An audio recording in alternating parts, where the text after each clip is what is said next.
Okay, doom and gloom is upon us. We're in a recession. At least that's what all of the marketing and PR and news outlets are saying. And we're definitely seeing a correction in our current local market. Not all markets are the same, all across the country. But even within our local market, we have little micro markets that might be different one from the other. So we're going to talk about that. We're going to talk about some success stories with buyers that we've had recently. And then also we got our lender extraordinaire, John DeLuca here from Idaho Central Credit Union, going to give you a breakdown on what's happening in the lending world. So if you're interested in that info, stay tuned.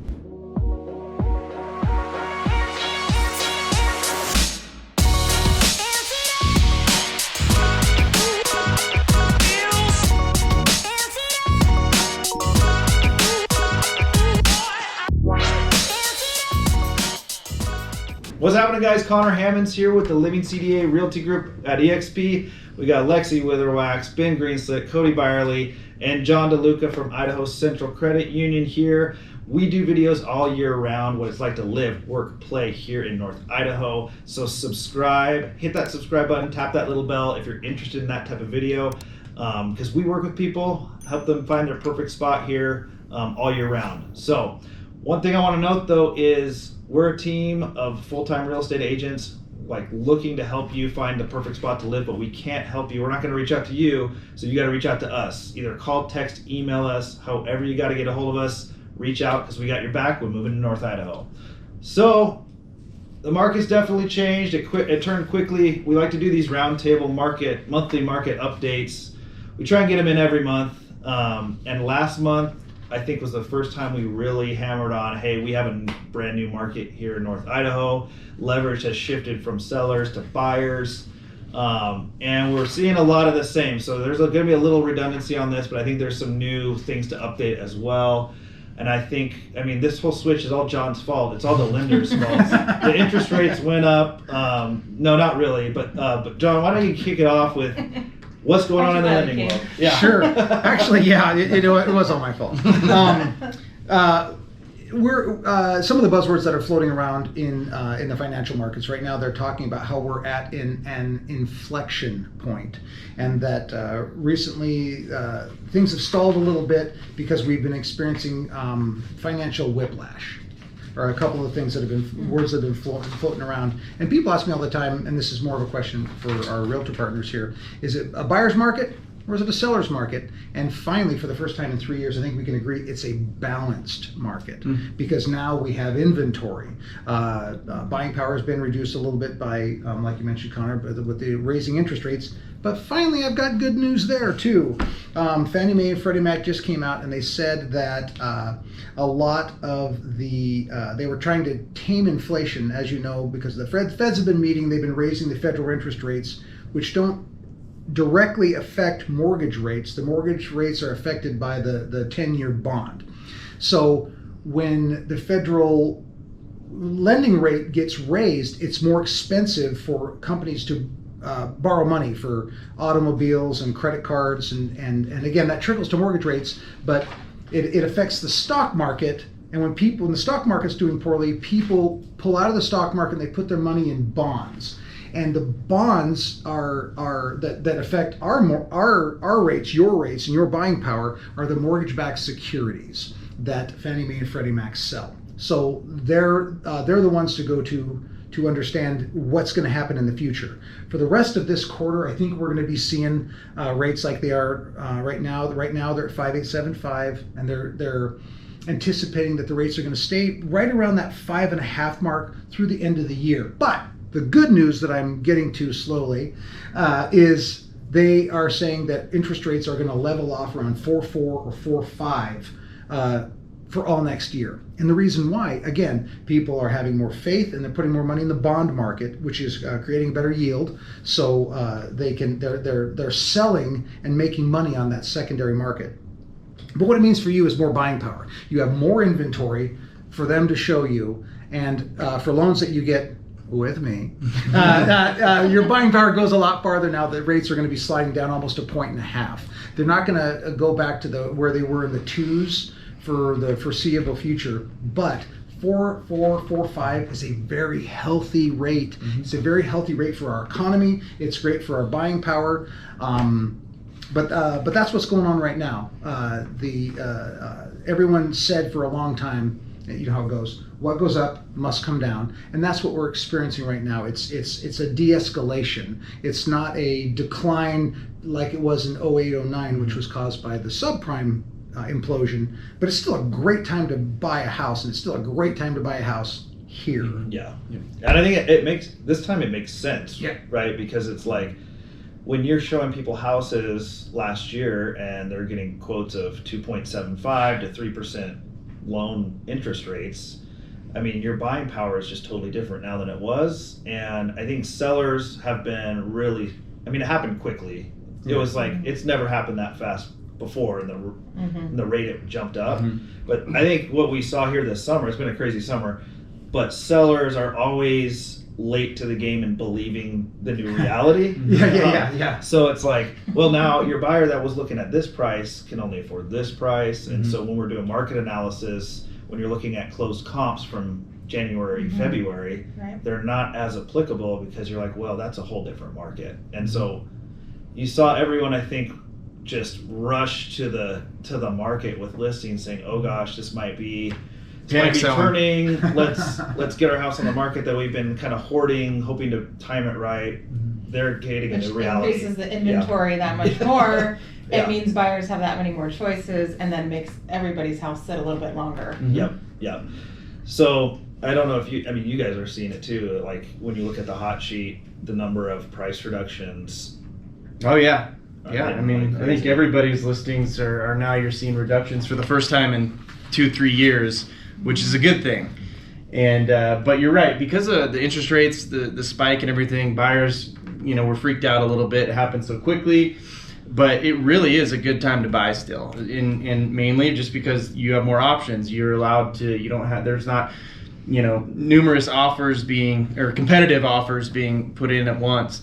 You can get a house for below asking. You can get your inspections done. You can do all those things, which really haven't been able to do for 2 years. So that's a good thing. Sellers are now, I'm seeing sellers making concessions and giving credits, paying for closing costs, along with price reductions, which we haven't seen. That was our first sign, really, when Conor and I we were looking at new construction and some promos that they were giving out for closing costs. Yeah. And we're like, whoa, that was our first hint. Like, we haven't seen any of this happen in a long time. Yeah, it went from calling a new construction neighborhood and the agent saying, yeah, well, you're number 82 on the list of getting a lot versus, hey, we're offering a $10,000 closing credit. Right. So It's a good clue. It happened real quickly. Right. But yeah, I mean, like I said, a lot of people were freaked out because of interest rates, but it really is. I mean, if you look historically, even in the 5% range, that's not, crazy negative compared to what it's been in the past. No. So. Yeah, if you look at a chart, I remember my boss back in the 90s saying that if rates ever drop below 5%, we'll be so busy we won't be able to go home. and now 5 sounds high. Yeah. But it's all perspective. Right. Yeah, and I think, interest rates may be coming down to 4.5% next year and riding out still in the upper 5s, mid 5s for the rest of the year. You probably might be asking yourself, why would I buy now? I think the easiest answer is always going to be inventory for right now. So we're up 60% from last year in inventory. We may not be in that position next year. So if you wait, it could be a different situation. Yeah, your interest rate might be lower, but if inventory lower, then housing prices are going to go back up and your buying power is going to start to deplete again. So right now with the inventory that we have, there's a lot of opportunity out there to get houses under asking price or, negotiating certain things that you might not have next year. Cody just made a really excellent point about inventory, and that's one thing that's different about this market. Whenever I'm working with a client and we're talking about the home buying process, I like to. It's exciting. It's a big life event. So I always ask them, hey, do you love this house? Is this your dream home? Is this your forever home? And what I heard during the past 2 years is, we like it. We love the area, but they accepted our offer.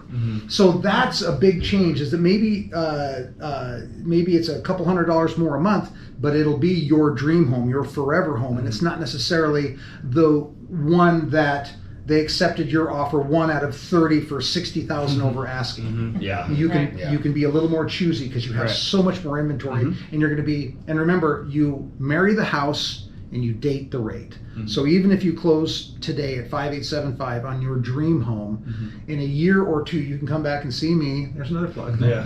And you can refinance and go to whatever the current rates are, but Yeah. you still have your house and you secured your position Right. in your dream home. Yeah, I like to touch a little bit, and you guys can chime in too on just the different loan types that are getting accepted now. Because I just had a listing, which would not have happened 3 or 4 months ago. That they were at a point where they're like a VA loan came in, hardly 0% down, and they were like, because I know people watching the video a lot kind of run the gamut. You guys that are looking to move here, some are cash, some are conventional, and then a lot of times VA or FHA as well. Whereas we used to almost have to give bad news right off the bat to people with VA or FHA, and now it's being accepted. So Yep, absolutely. And they've really loosened up their parameters. I've been doing lending since 1996, and FHA and VA used to create a little bit of anxiety because it was a lot of people have that misconception that was created by that period that the house has to be perfect. If there's anything wrong with it, it won't pass FHA or VA inspection. They have softened on that so much. If there's something wrong with the roof or the foundation, they're going to have a problem, but you probably would too. You wouldn't want to buy a house with a bad foundation or bad roof, so it benefits you. Yeah. But to your point, conventionals, almost everything I've been doing is conventional and VA, a lot of both. But are you finding that they're accepting offers on FHA, VA? yeah, yep. I mean, at this point, I mean, sellers have been, the leverage is gone. So a lot of times, listings on the market are sitting for months. I mean, we used to have 5-10 offers in the first weekend on a listing.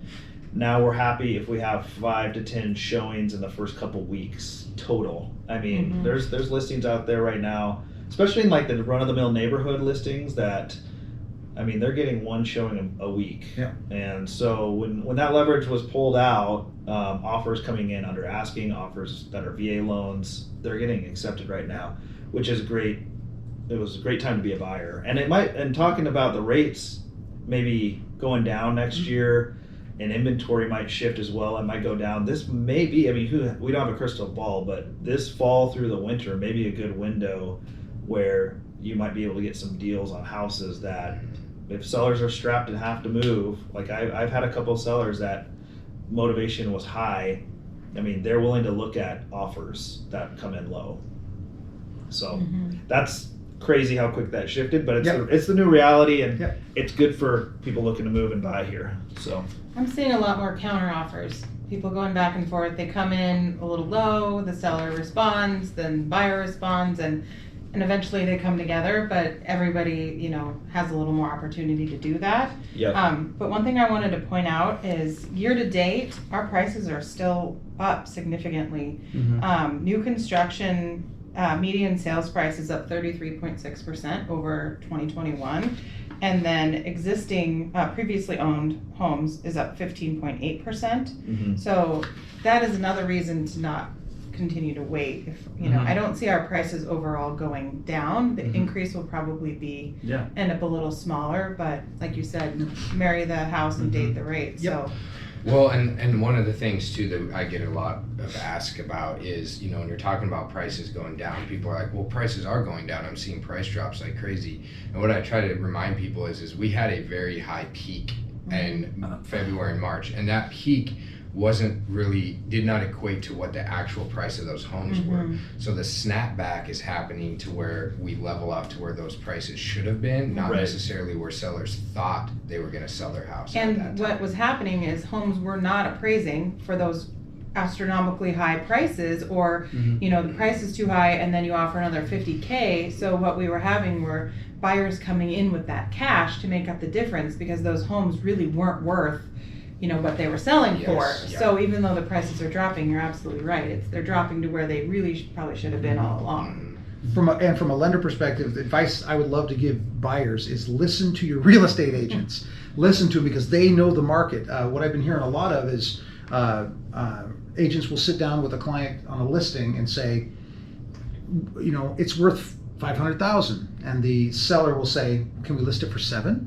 and then you have to figure out increments of when we're going to start lowering the prices. So that's what you're seeing is people wanting to cash in, thinking that the market hasn't changed, or maybe there's still somebody coming in with a barrel of money that's going to pay more than it's worth because they used to. But Right. That's why you need to really listen to the seasoned professionals that live and breathe this. Yep. Thank you for that. Yeah, Absolutely. appreciate it. Well, Finally a plug for us. I was like, that's why I heard that it's always good to be the firstborn, the second spouse, or the third agent, because by the time you get to the third agent, they'll finally start listening. So listen to them right out of the gate. Yeah, no, I think it's definitely changed, and I'm just trying to think about, like, from a person's perspective who's looking to move here. Right now, I think traditionally you're looking on Zillow, you're looking on Redfin. Obviously, those are the sites you're checking out houses. Everyone's doing that.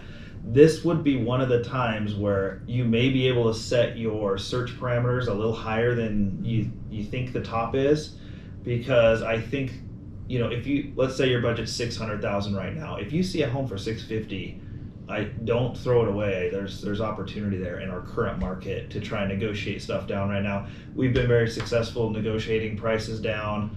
It doesn't happen every time. Every seller's motivation is different. Some don't have to come down, but just as a success story, I had a buyer who closed on a house up on the hill, up on Stanley Hill, and we got under contract and closed the deal for eventually $100,000 under what they had it listed for. So don't throw it out the window if you see a house you absolutely love. At the same time, make sure you're not just looking on Zillow and wondering. Reach out to us. We'll set you up on a call. One of us will get in touch with you. We'll get on a Zoom call with you, a phone call. If you're getting a loan, we'll hook you up with John, a lender, who can kind of walk you through and navigate that process. But we know the market. We're in it every day, on the ground, showing houses, closing deals. And so if you want real world perspective, call us and we'll help you out. So hopefully this update was a little valuable for you and what's going on right now. I don't think we said the date, but it's September 2nd. So we just wrapped up August in 2022. If you're watching the videos, this is where we sit right now. But yeah, call us, text us, email us, however you got to get a hold of us. Reach out, because we'd love to help you out. So until the next video, next roundtable, we'll see you later.